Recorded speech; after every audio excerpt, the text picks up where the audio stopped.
60,000 ప్రభుత్వ ఉద్యోగ నియామకాలు చేపట్టడం ద్వారా తెలంగాణ ఉద్యమంలో తెలంగాణ రాష్ట్ర సాధనలో ముందు భాగాన నిలబడ్డ నిరుద్యోగ యువకులకు ఒక నమ్మకాన్ని, విశ్వాసాన్ని, భరోసాని ఈ ప్రజా ప్రభుత్వం అందించడం జరిగింది.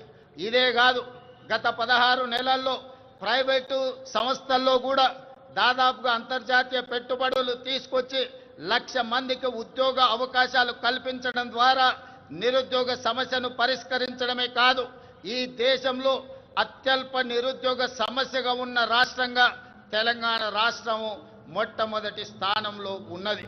అదేవిధంగా మిత్రులారా, ఈనాడు ఉద్యోగ నియామకాలలో వైద్య రంగంలో కావచ్చు, పోలీసు రంగంలో కావచ్చు, నీటిపారుదల, సింగరేణి కాలరీస్ ఇలా చెప్పుకుంటూ వెళ్తే ప్రభుత్వంలో ఉన్న ప్రతి ఖాళీలను ఈనాడు భర్తీ చేయడం ద్వారా నిరుద్యోగుల విశ్వాసాన్ని ఈ రాష్ట్ర ప్రభుత్వం చురగొన్నదని చెప్పడానికి నేను చాలా సంతోషిస్తున్నాను.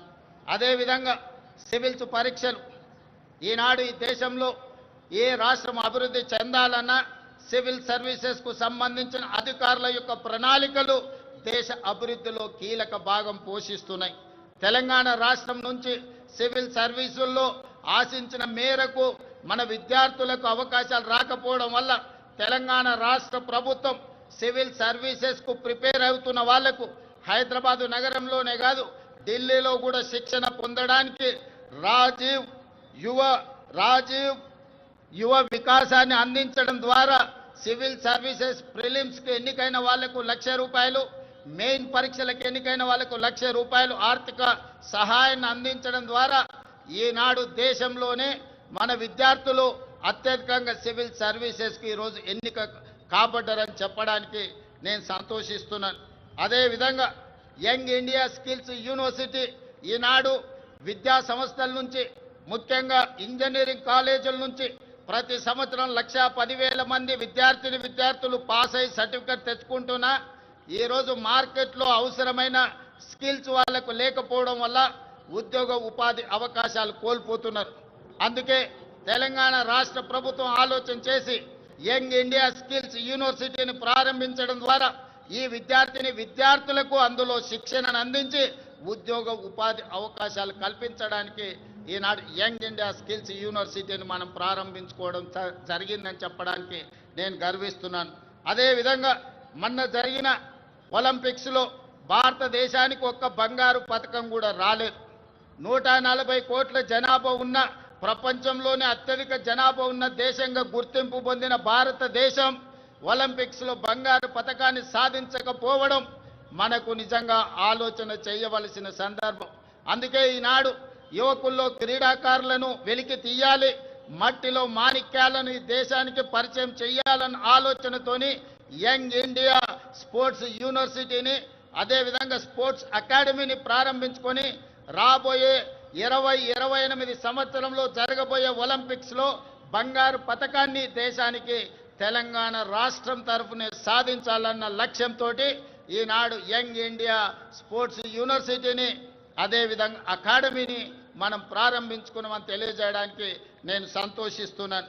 అదేవిధంగా యంగ్ ఇండియా ఈరోజు ఇంటిగ్రేటెడ్ రెసిడెన్షియల్ స్కూల్స్, గతంలో ప్రభుత్వాలు SC, ST, BC, minority, EWS కోటాలో ఉండే విద్యార్థులకు వివిధ ప్రాంతాలలో రెసిడెన్షియల్ స్కూళ్ళు నడిపేవాళ్ళు. దాంతో వాళ్ళలో ఒక ఆత్మ న్యూనతా భావము ఏర్పడడానికి అవకాశం ఉంది. అందుకే ఈనాడు తెలంగాణ రాష్ట్ర ప్రభుత్వం ఆలోచన చేసి SC, ST, BC, minority, EWS విద్యార్థులు అందరినీ కూడా ఒకే దగ్గర కలిసిమెలిసి ఒక కుటుంబంలా చదువుకునే విధంగా ఈనాడు యంగ్ ఇండియా ఇంటిగ్రేటెడ్ రెసిడెన్షియల్ స్కూల్స్ని మనం ప్రారంభించుకున్నాం. ప్రతి నియోజకవర్గానికి ఒక యంగ్ ఇండియా ఇంటిగ్రేటెడ్ రెసిడెన్షియల్ స్కూల్ని 25 ఎకరాలలో దాదాపుగా 200 కోట్ల రూపాయలతో నిర్మించాలని 20,000 కోట్ల రూపాయలను ఈనాడు విద్య మీద, వాటికి అవసరమైన మౌలిక వసతులను ఏర్పాటు చేయడానికి ఖర్చు పెట్టాలని ఈ ప్రభుత్వం ముందుకొచ్చి ఈరోజు ఈ కార్యక్రమాలను చేపట్టింది. ఈనాడు విద్య మీద పెట్టే పెట్టుబడిని మేము ఖర్చుగా భావించడం లేదు, భవిష్యత్ తరాల పెట్టుబడి. ఈ దేశ నిర్మాణం తరగతి గదుల్లోనే ఉన్నది. అందుకే విద్య మీద ఖర్చుగా భావించడం లేదు. మేము ఇది ఒక భవిష్యత్ పెట్టుబడిగా భావిస్తున్నాం. అందుకే ఈనాడు దేశం గర్వించే విధంగా యంగ్ ఇండియా ఇంటిగ్రేటెడ్ రెసిడెన్షియల్ స్కూళ్ళని ఈ రోజు మనం ప్రారంభించుకున్నాం. దేశానికే ఆదర్శం.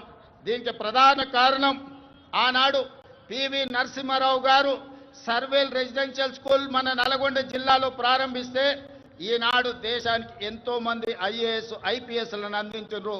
మన తెలంగాణ రాష్ట్ర చీఫ్ సెక్రటరీ గారు ఆనాటి పివి నరసింహారావు గారు ప్రారంభించిన సర్వేల్ రెసిడెన్షియల్ స్కూల్ నుంచే అక్కడి విద్యార్థి. ఈనాడు Telangana public service commission chairperson కూడా ఆ సర్వేల్ స్కూల్ నుంచి వచ్చిన ఒక ఐఏఎస్ ఆఫీసర్. అందుకే ఈనాడు మన దేశ భవిష్యత్తు తరగతి గదుల్లో ఉందని ఏదైతే భావిస్తున్నామో అందుకే ఈరోజు అద్భుతమైన మౌలిక వసతులతోని ఇంటిగ్రేటెడ్ రెసిడెన్షియల్ స్కూల్స్ని ఈరోజు ప్రారంభించుకోవడం ద్వారా ఈ దేశానికి అవసరమైన డాక్టర్లను, లాయర్లను, ఇంజనీర్లను, ఐఏఎస్లను, ఐపీఎస్లను, ఇతర ఉన్నతాధికారులను ఈరోజు మనం ఈ దేశానికి అందించడానికి ఒక బృహత్తర కార్యక్రమాన్ని తీసుకున్నాం. ఇది ఖచ్చితంగా భవిష్యత్తులో మంచి సత్ఫలితాలను ఇస్తుంది అని చెప్పి ఈరోజు నేను భావిస్తున్నాను. అదేవిధంగా ప్రజాప్రభుత్వం అధికారంలోకి రాగానే విద్యా వైద్య రంగాలను ప్రక్షాళనకు విప్లవాత్మక చర్యలు తీసుకున్నాం. అదేవిధంగా మిత్రులారా, ఈరోజు రెసిడెన్షియల్ స్కూళ్లలో చదువుకుంటున్న విద్యార్థులకు దాదాపుగా 10 సంవత్సరాల నుంచి డైట్ ఛార్జెస్ పెంచలేదు, 16 సంవత్సరాలు కాస్మెటిక్ ఛార్జెస్ పెంచలేదు. అందుకే ప్రజాప్రభుత్వం రెసిడెన్షియల్ స్కూల్లో చదువుకుంటున్న పిల్లలకు 40% డైట్ ఛార్జెస్ పెంచడమే కాదు 200% కాస్మెటిక్ ఛార్జెస్ పెంచడం ద్వారా గ్రామీణ ప్రాంతాల నుంచి వచ్చిన తండాలలో, గూడాలలో, మారుమూల పల్లెల్లో పేద కుటుంబాల నుంచి విద్యార్థులు రెసిడెన్షియల్ స్కూల్లో చదువుకుంటున్న వాళ్లకు తల్లిదండ్రుల మీద ఆధారపడకుండా ఈనాడు 200% కాస్మెటిక్ ఛార్జెస్ పెంచడం ద్వారా ప్రతి నెల వాళ్ళకు విద్యగా అందించే విధంగా ఈనాడు ప్రభుత్వం చర్యలు చేపట్టి ఆ విద్యార్థులు ఆత్మగౌరవంతో చదువుకునే విధంగా ఈరోజు ప్రభుత్వం చర్యలు చేపట్టిందని చెప్పడానికి నేను ఆనందిస్తున్నాను మిత్రులారా. అదేవిధంగా రాష్ట్రంలోని ఆసుపత్రుల్లో మౌలిక సదుపాయాల అభివృద్ధి చర్యలు తీసుకుంటున్నాం. 100 ఏళ్లకు చరిత్ర కలిగిన ఉస్మానియా ఆసుపత్రికి పూర్వ వైభవం వచ్చే ప్రయత్నం చేస్తున్నాం. అందుకే 30 ఎకరాలలో గోష మహల్లో 2700 కోట్ల రూపాయలతోని నూతన ఉస్మానియా ఆసుపత్రి భవనాన్ని నిర్మించడమే కాకుండా ఈనాడు సనత్ నగర్లో, అల్వార్లో, ఎల్బీ నగర్లో, అదేవిధంగా వరంగల్లో ఉన్న పనులు ప్రారంభమై ఆగిపోయిన పెద్ద పెద్ద ప్రభుత్వ ఆసుపత్రులను పూర్తి చేయడానికి ఈరోజు ప్రభుత్వం చర్యలకు ఉపక్రమించింది. ఇదే కాదు, పేదవాళ్లకు ఉచిత వైద్యాన్ని అందించడానికి రాజీవ్ ఆరోగ్యశ్రీ ద్వారా 10 లక్షల రూపాయల ఉచిత వైద్యాన్ని అందించడం ద్వారా పేదల